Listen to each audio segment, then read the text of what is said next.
KTAR senior news reporter Jim Cross retiring. Yesterday when we talked with him, we said he was riding off into the sunset. It's pretty corny, yeah. But when it comes to Jim Cross, who Jim and I have known for a long time, it's pretty easy to get corny here. Yeah, and he's wearing a corny hat right now. No, this actually looks great on Jim. He's got a cowboy hat on, so of course he does. No headphones for you. No headphones fit underneath that hat. Jim's here to talk about the biggest, what I think he feels is the proudest part of his career, his time covering wildfires in Arizona. And Jim, I think it's your proudest part because you really respect wildland firefighters, don't you? Huge respect for them. And you've trained with them. Yeah, took the Arizona Wildfire Academy, graduated that twice, and Wow. have known these firefighters, some of them for 25, 30 years. Good folk.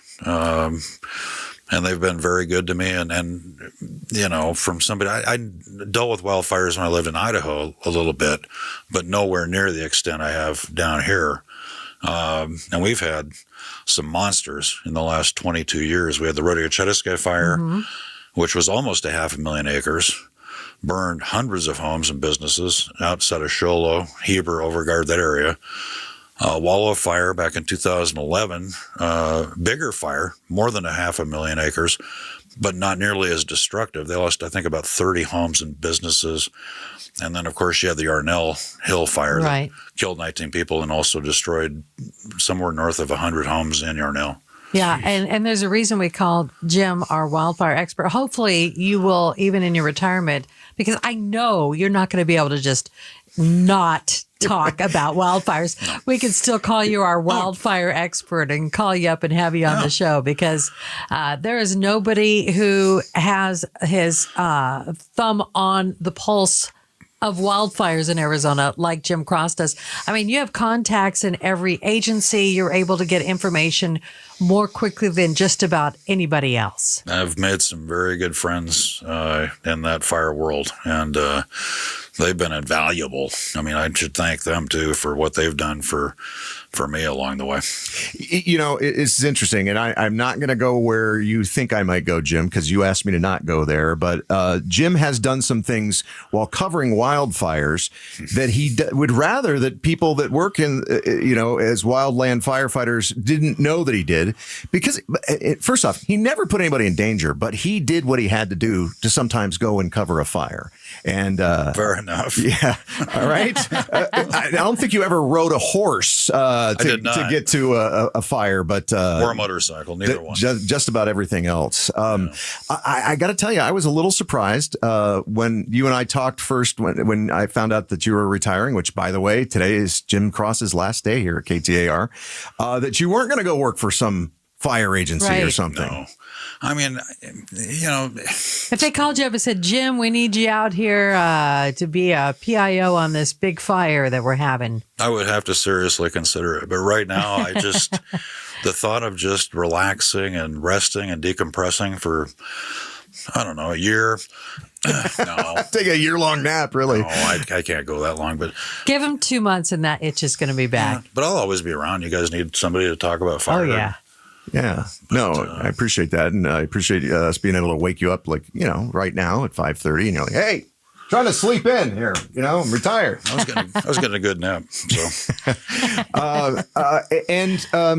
it's Jamie mentioned that, it's kind of corny how we've described you as a cowboy reporter and, going out there and lassoing up the news and all that kind of stuff. But this is really close to your heart. You are definitely a Westerner and you appreciate the wide open spaces that Arizona offers. And so are we going to lose you to Idaho? Or are you going to go up and hang out with the grandkids more? Well, you'll do it more. But... Yeah, I'll go up there more. Okay. Arizona's not going to lose me, but you're right. I mean, I lived in Tennessee for a while, and I've lived in Washington and Idaho and Arizona, obviously, and Nevada and California. I'm a Western guy.